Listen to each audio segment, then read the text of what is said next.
नमस्ते दोस्तों, मेरा नाम राहुल है और आज मैं बात करने जा रहा हूँ जो कर्नाटका में जो इशू चल रहे हैं हिजाब वगैरह को लेके। पता ना, जब हम लोग स्कूल में थे ना, जब हम लोग स्कूल में पढ़ते थे तो हम लोगों को तो इन चीज़ों का कभी ना नॉलेज भी नहीं थी कि हिजाब क्या होता है और एक दूसरे को धर्म में लोग कैसे लड़ा, मतलब एकदम से लड़ाई वड़ाई कैसे हो जाती है, हम लोग उतना नहीं समझते थे। अब कुछ ज़्यादा ही कुछ इतना कुछ हो चुका है कि मतलब अब बच्चों को भी नहीं छोड़ रहे हैं इस चीज़ से। मतलब आज अगर बच्चे जिनको पढ़ाई पर ध्यान देना चाहिए, वो पॉलिटिशियन जैसी चीज़ें होने लग गई उनके साथ में। हम लोगों को लगता था, हम मतलब छोटे थे तो हम लोगों को ये रहता था कि यार कि हम लोग लंच में क्या खाएं, हाँ, खेलने कहाँ जाएंगे और क्या पढ़ेंगे, क्या तैयारियां करेंगे, या किस मास्टर से पिटने से बचेंगे, कैसे बचेंगे, बंक कैसे मारेंगे, और थोड़ी बहुत फ़नी वनी भी चीज़ें होती थी। और आजकल देखो कर्नाटका में क्या चल रहा है। अब बच्चों को ये चिंता हो गई है अपने कि अब ये धर्म हमारा कैसे बचेगा। इसमें मुस्लिम बच्चे भी आ रहे हैं, हिंदू बच्चे भी आ रहे हैं। तो मुझे नहीं समझ नहीं आ रहा कि ये यूथ जा कहाँ रहा है और पॉलिटिशियंस इन लोगों को क्यों इतना यूज़ कर रहे हैं, चाहे वो हिंदू नेता हों या मुस्लिम नेता हों। तो बच्चों को तो कम से कम आना इन चीज़ों में बीच में नहीं लाना चाहिए, क्योंकि बच्चे इस देश का भविष्य हैं और उनको बहुत आगे बहुत कुछ करना है। तो मुझे ये सब कुछ ठीक नहीं लगता अपने पर्सनली पॉइंट ऑफ व्यू से। अब हो क्या रहा है कि कर्नाटका में हिजाब बैन हो चुका है स्कूल और कॉलेजेस में। स्कूल कॉलेजेस का कहना है कि भैया कि आप लोग है ना ड्रेस कोड में आइए और ये हिजाब वगैरह अलाउड नहीं है। तो हुआ क्या है कि वहाँ ये लोग है ना उन स्कूल कॉलेजों का विरोध कर रहे हैं मुस्लिम की तरफ से। और फिर जब ये सब देखते हुए फिर कुछ हिंदू लोग भी अग्रेसिव हो गए। तो वो भी अपना जो पीला गमछा वगैरह होता है वो भी उन्होंने भी अपनी जिद पे आ गए कि अगर ये लोग हिजाब पहनेंगे तो हम लोग भी ये पहन कर आएंगे। तो जहाँ तक मेरा पॉइंट ऑफ व्यू है कि स्कूल कॉलेजेस को ना धर्म के नाम पर ऐसे नहीं होना चाहिए, बंटना नहीं चाहिए। वो एक ऐसा एकमात्र उसको संस्थान है जिसको उसके ऊपर ही छोड़ देना चाहिए कि वो उन लोग अपने क्या अंदर रूल्स वगैरह रहते हैं ना, जो स्कूल वगैरह के ड्रेस कोड वगैरह रहता है। समझने वाली पहली बात तो ये है कि स्कूल कॉलेजेस में कभी भी किसी धर्म के बारे में नहीं सिखाया जाता है। वहाँ पर हमेशा सब्जेक्ट होते हैं पढ़ाने के लिए। मान लो हिंदी, इंग्लिश या मैथ, सोशल साइंस, इस टाइप के सब्जेक्ट्स वगैरह होते हैं। वहाँ कोई भी ना इस्लाम का प्रचार होता है, ना हिंदू का प्रचार होता है।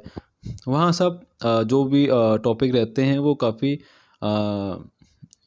मतलब पढ़ने से रिलेटेड रहते हैं कि बच्चा सीखे, आगे बढ़े और अपने देश को मतलब आगे बढ़ाने में उसका, जब वो आगे चल के जब वो बड़ा होगा तो इस देश का भविष्य होगा। और हिजाब और बुर्के को लेके अगर मैं बात करूँ तो काफ़ी कंट्रीज़ में ये बैन हो गया है सिक्योरिटी रीजंस के चक्कर में, कि इसमें कुछ मतलब उस कंट्री को सिक्योरिटी मतलब कुछ थ्रेट रहते हैं, डर वगैरह बना रहता है। इस चक्कर में वहाँ के बहुत सी जगह पे ये बैन भी हो गए हैं। और आपकी नॉलेज के लिए बता दूं कि इंडिया में ये सब कुछ बैन नहीं है। अगर आपको पहनना है आप बाहर पहन सकते हो, घर पे पहन सकते हो। सिर्फ स्कूल कॉलेजेस में अगर वो वहाँ पे जो रूल्स वगैरह हैं वो आपको फॉलो करने पड़ेंगे। और देखा जाए तो बहुत सी कंट्रीज़ वगैरह में हिजाब वगैरह बैन है। और दूसरा ये है कि है ना, जो मुस्लिम जो महिलाएं होती हैं, मुस्लिम जो लड़कियां होती हैं, उन लोगों के घर से उनको प्रेशर होता है ये सब पहनने के लिए। कि भैया उनकी जो कम्युनिटी होती है उनको काफ़ी फोर्स करती है कि भैया आपको ये सब पहनना है, और नहीं तो उनको काफ़ी शादी वादी में या उनके किसी भी चीज़ में उनको दिक्कत आ सकती है। तो इस डर से भी रहता है कि वो पहनना उनको मजबूरी हो जाता है। सेम हिंदू में घूंघट के टाइम पे भी ऐसा ही होता था, लेकिन ठीक है अब काफ़ी अवेयरनेस आ गई है तो काफ़ी घूंघट का तो कॉन्सेप्ट ही ख़त्म हो गया है हिंदू धर्म में। और उसको हिंदू लोग ज़्यादा उसको वो भी नहीं करते हैं। और लेकिन हाँ ये है कि घूंघट करके कोई भी महिला स्कूल में तो नहीं जाती है। और अगर आप ईरान की बात करें, इराक वगैरह बहुत सी जो कंट्रीज़ हैं वहाँ पे जो हिजाब को लेके काफ़ी आंदोलन वगैरह भी हुए थे, प्रोटेस्ट वगैरह भी हुए थे। वहाँ पे उन लड़कियों ने हिजाब को लेके काफ़ी मतलब प्रोटेस्ट किया था कि नहीं ये सबको एक समान का अधिकार होना चाहिए, जो कि ज़रूरी भी है। आप किसी को मजबूर नहीं कर सकते हो कि कोई एकदम से गुलामी की टाइप से इन चीज़ों में रहे। तो हर कोई स्वतंत्र है, फ्रीडम है। अपने इंडिया में तो इतना सब कुछ बढ़िया है, फ्रीडम ऑफ स्पीच है, आपको घूमने की आज़ादी है, आपको बोलने की आज़ादी है, आपको हर चीज़ की आज़ादी है। तो मुझे नहीं लगता कि उस आज़ादी का मिसयूज़ हो इस इंडिया में, है ना? अगर आपको इतना अच्छा देश मिला है तो उसको बना के रखने में ज़्यादा कंट्रीब्यूट करें, ना कि बिगाड़ने में। तो ये छोटी-छोटी बातों को लेके इतना इश्यू क्रिएट नहीं करना चाहिए, सब एक समान है। और अपन सब लोग साथ में इतने सालों से रह रहे हैं, हिंदू मुस्लिम भाई हैं और भी सिख ईसाई हैं अपने भाई वगैरह। तो इतनी बातों में अंडरस्टैंडिंग होनी चाहिए कि वो स्कूल्स वगैरह हैं कॉलेज, कम से कम उनको तो छोड़ दें अपने हाल पे। उनको वहाँ पे वो आपके बच्चे पढ़ने जाते हैं, आपके बच्चों का भविष्य बनेगा वहाँ पर, है ना? तो मुझे नहीं लगता कि वहाँ पे इतना इश्यू क्रिएट करने की ज़रूरत है। और अब देखो ना, इससे क्या हो रहा है कि बच्चों की पढ़ाई पे काफ़ी असर जा रहा है। इतने दिनों से कर्नाटका में स्कूल बंद हैं, फिर वो हाई कोर्ट्स वगैरह में चल रहा है। आज कोई भी न्यूज़ चैनल उठा के देख लो, पूरा सारा भरा पड़ा है उसी न्यूज़ चैनल में, हिजाब को लेके, धर्म को लेके। मतलब जो बेबुनियादी चीज़ें थी जो इंडिया में कि भैया एजुकेशन पे बात कब होगी, पढ़ाई पे बात कब, एजुकेशन पे बात कब होगी, रोज़गार पे बात कब होगी, ये तो सारी चीज़ दबती चली आ रही हैं ऑटोमेटिकली। तो इतना तो आम जनता को समझना चाहिए। और कि भैया जो मौलिक अधिकार जो हैं, मतलब आपके लिखने पढ़ने से लेके आपके सिक्योरिटी वगैरह, मतलब आप हर चीज़ जो रहती है अपनी उस चीज़ पे ज़्यादा ध्यान दें। और ये इन चीज़ों में नहीं पड़ना चाहिए मेरे ख्याल से इंडिया के यूथ वगैरह को।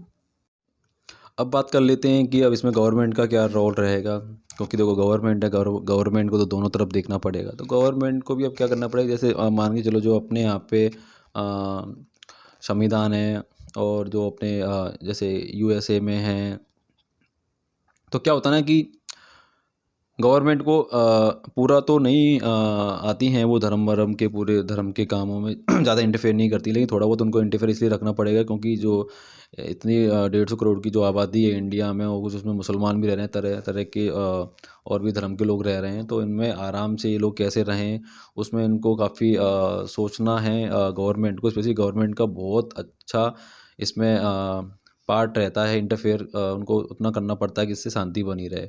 जैसे कि बात करें तो वो कि जो तीर्थ यात्रा वगैरह होती हैं, मक्का मदीना, वैसे कोई मुसलमान लोग जाते हैं तो उन लोगों को वो सब्सिडी वगैरह भी देती हैं। और जो धाम वगैरह होते हैं, तीर्थ यात्रा वगैरह होती हैं, इसमें हिंदू वगैरह के लिए भी रिजर्वेशन ट्रेन वगैरह में वो सब जगह प्रोवाइड कराती हैं, जिससे क्या रहता है, एक समानता का अधिकार बना रहता है। तो मुझे ज़्यादा कुछ नहीं कहना, मुझे अपने हिंदू भाई बहनों से इतना कहना चाहता हूँ कि आगे की सोच के चलें, इन चीज़ों में कुछ नहीं रखा है।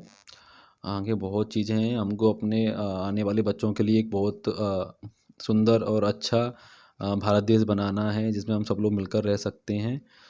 हिंदुस्तान से पूरे विश्व को आस है। तो अपन को सबको मिलकर रहना है यार, क्यों लड़ाई वड़ाई तो सब इतना टेंशनबाजी देना। ठीक है, नमस्ते।